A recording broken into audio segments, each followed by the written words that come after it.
Okay, well, good morning, everyone. And I'm so happy to be back here in beautiful Brampton. I just love the people here. Actually, you know, some folks, I lived here in Brampton for 5 years, and just incredible people. And I want to thank Minister Bethlenfalvy, Mulroney, and Sakaria, along with MPP Sandhu and McGregor for joining me today. My friends, this spring, I traveled across Ontario. I spoke with hard-working women and men all across the province.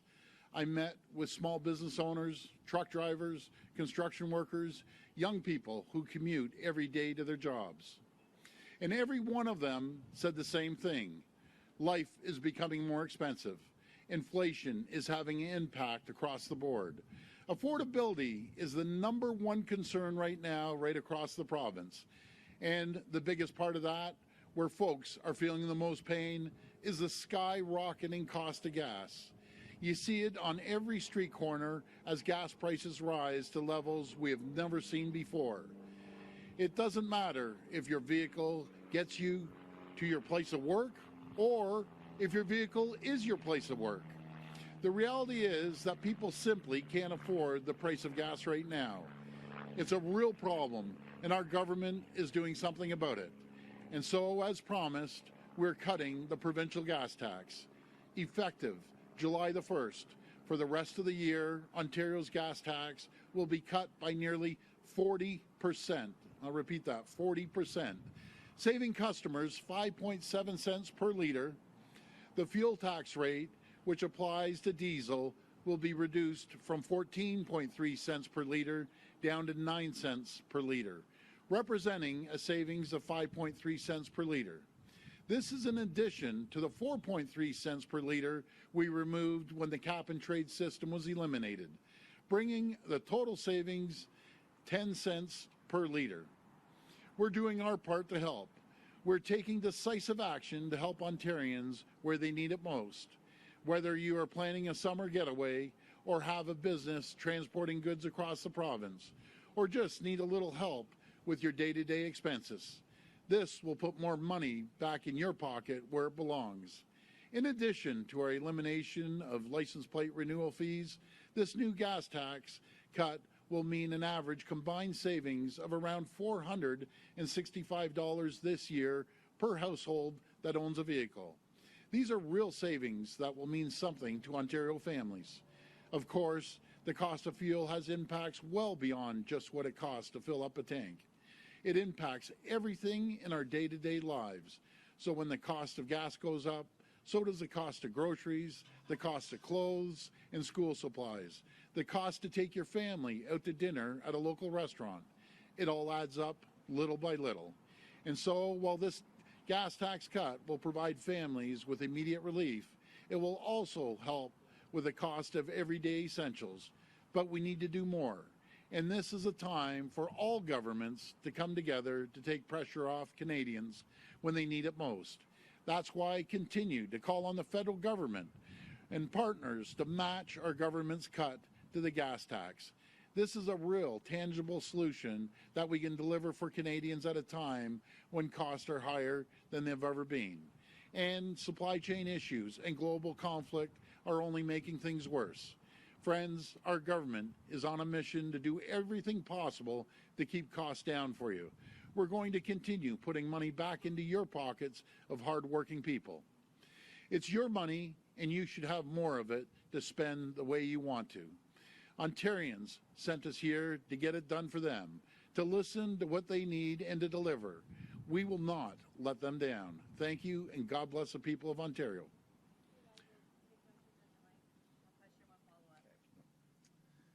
Hi, Premier. Rob Ferguson, Toronto Star. I'm great, thank you.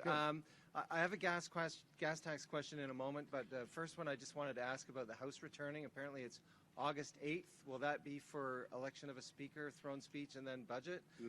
Anything else? What is going to happen then?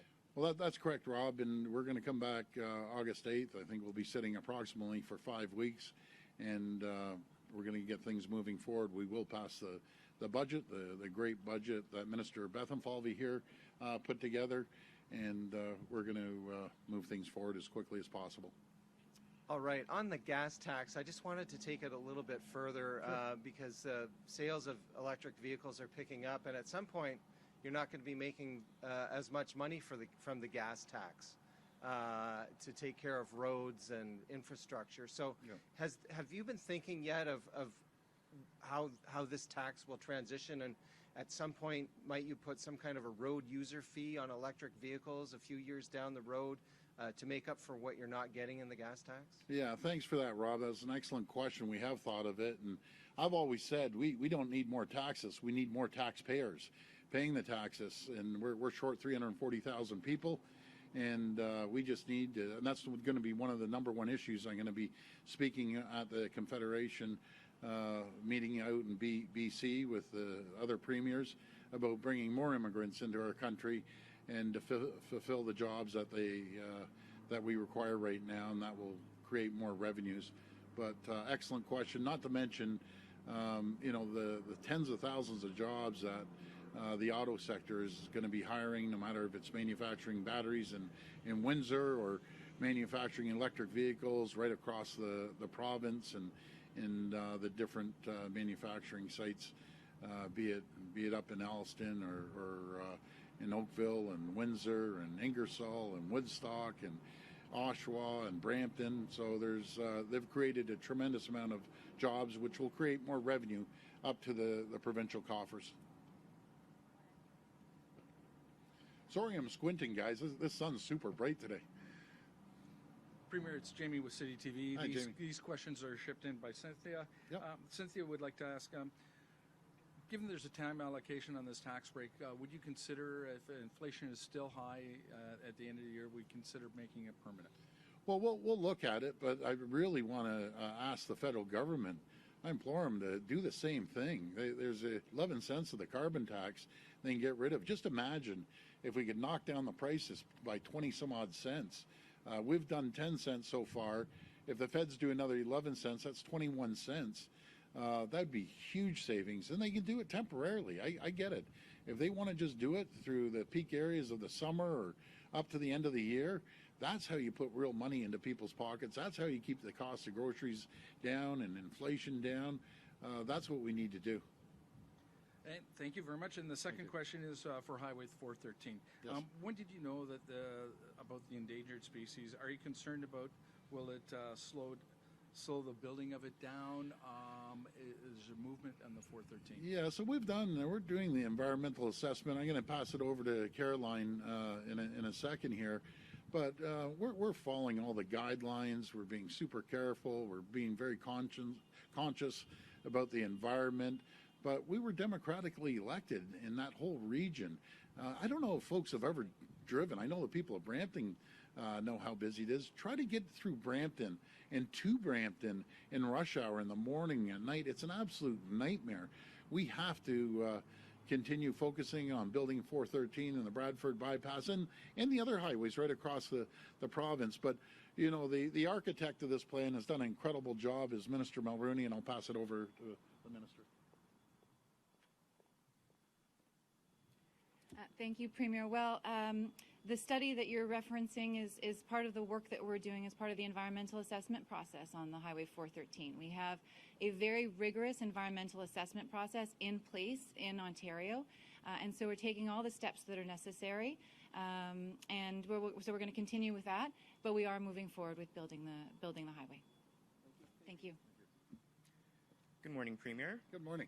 So several experts have said that a gas tax won't do much since the prices of gas is going up due to demand, and that a gas tax really won't do that much since prices will still continue to go a lot higher. So my question is, why isn't the government focusing more on insurance rates? Where in Brampton, it's probably one of the most expensive places to actually have insurance in the province. Why isn't the government focusing more on that rather than a temporary gas tax?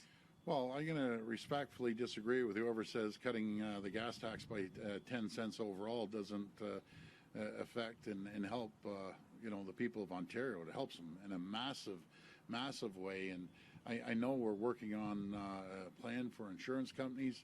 As far as I'm concerned, it's totally unfair to the people of Brampton or Scarborough that they're going after these people based on their postal code. That's going to come to an end real quickly. They have to treat people fairly right across the board. Insurance companies are making tons of money, and it's coming out of the pockets of Ontarians, so we're going to be all over them. And I'm just going to pivot to education. So CUPE is currently at Queen's Park right now holding a press conference on Bill 124. You haven't given a firm answer on whether or not you plan to repeal it or not. So can you definitively say yes or no whether or not you plan on repealing Bill 124? Well, what I can tell you is their increase is going to be more than 1%. It's not going to be through the roof, but it's going to be very fair to everyone. We fully understand inflation. We fully understand the cost of living is going up. But my message to the teachers union is one thing: those kids have to be back in school in September, and they have to be back in school with extracurricular activities. And I have all the confidence in Minister Lecce. He'll do a fine job in fairly negotiating a deal. And I always emphasize the word fair. I get it. I understand costs are going up, but we cannot have the kids out of school no matter what. Hi, Premier. Holly Hi. Mackenzie-Suter with Hi, Canadian Holly. Press. Yeah, I wanted to ask about your plan for the 4th COVID vaccine doses now that NACI is recommending them for the fall. Do you have a plan, and when are we going to see it? We do. Actually, we were talking to Dr. Moore actually yesterday about that, and he's going to move forward. We have all the confidence in Dr. Moore. I want to thank him for the great work he's done through the pandemic, and you'll hear further about our rollout in the next little while. But we were discussing that yesterday, actually.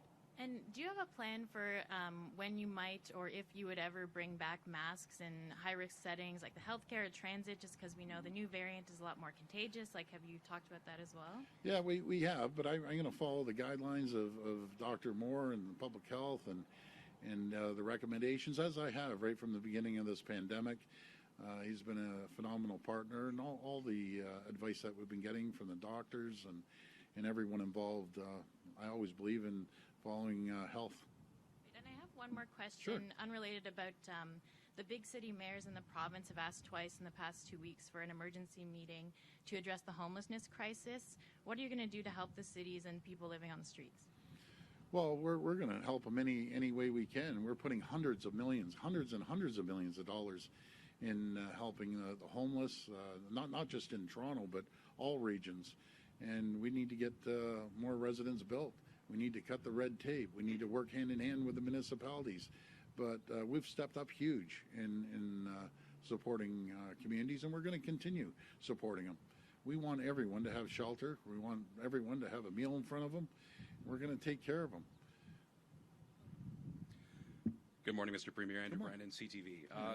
Now, Premier, much like my colleague did mention earlier, experts do say that a lot of what's being cut today or what's being put in place tomorrow will inevitably be eaten up, especially during the summer months. Is this as far as Ontario can go alone, especially with the federal government that has more regulations coming in, which could increase gas just 13 cents for one regulation that's going to be put in place by 2030? Do you need help from Ottawa? We do. We're in desperate need. And thank you for that question. We're in desperate need of help from Ottawa. Something, when it comes to governments, no matter if it's municipal, provincial, or federal, sometimes I just don't understand it. People are in desperate need of a little relief right now. We're stepping up with 10 cents, and yeah, it's probably going to ding us a little bit on the budget, but the feds have to do the same thing. Even if it's temporary, we know the peak traveling season is in the summer. People are going up north or traveling away, with their families, and give them a break. Why is the government always trying to gouge people? If the governments of all levels, all they want to do is tax people. I don't believe in that.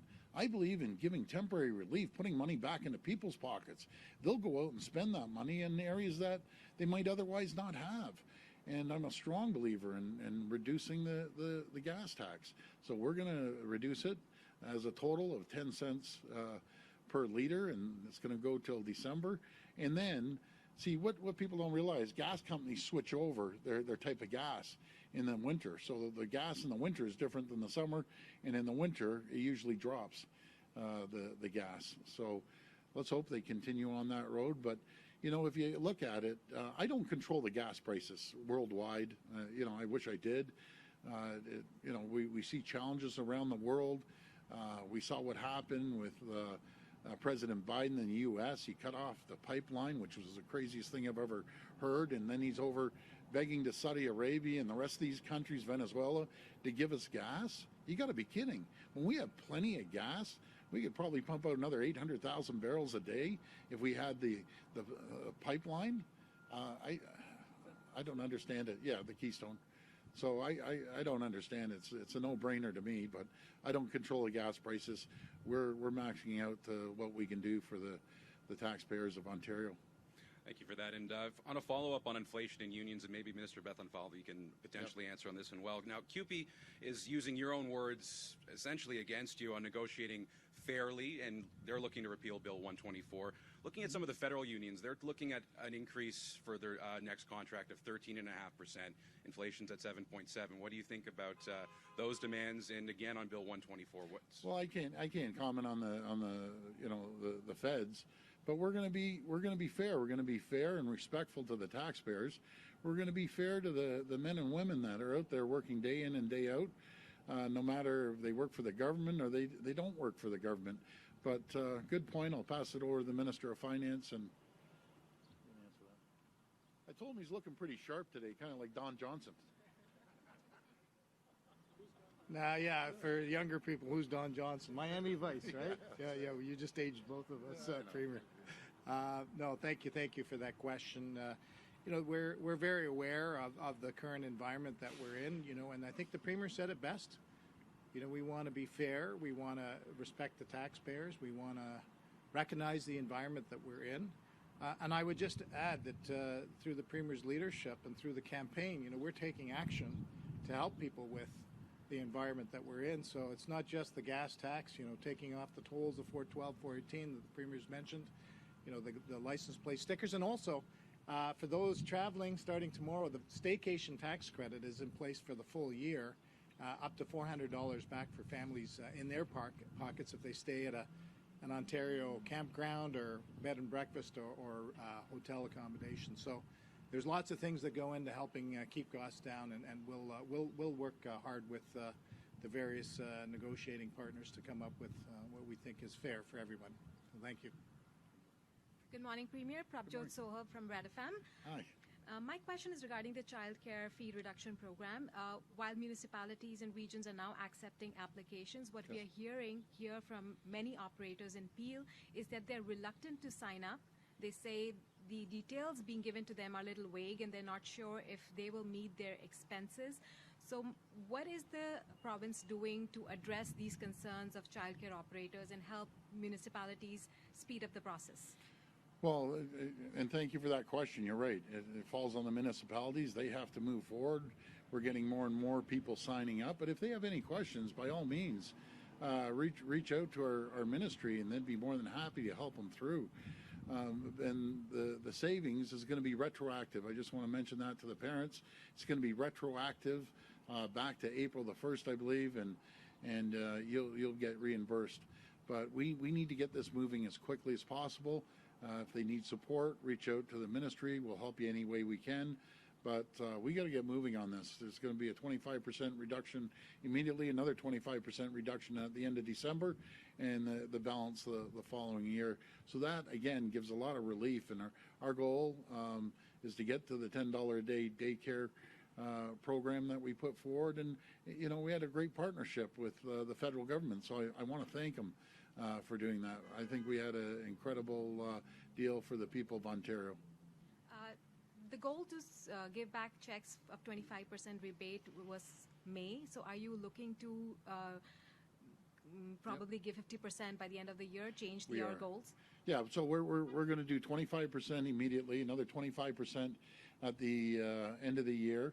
But I just want to mention again that it's going to be retroactive. So you're going to get paid back to April the 1st. Hi, Premier. Jack Allen with Hi, QB Jack. Briefing. So the Council of Federations coming up. Yeah. What are your top priorities? And if you could mention something other than the Canada health transfer as well, that would be great. Yeah, sure.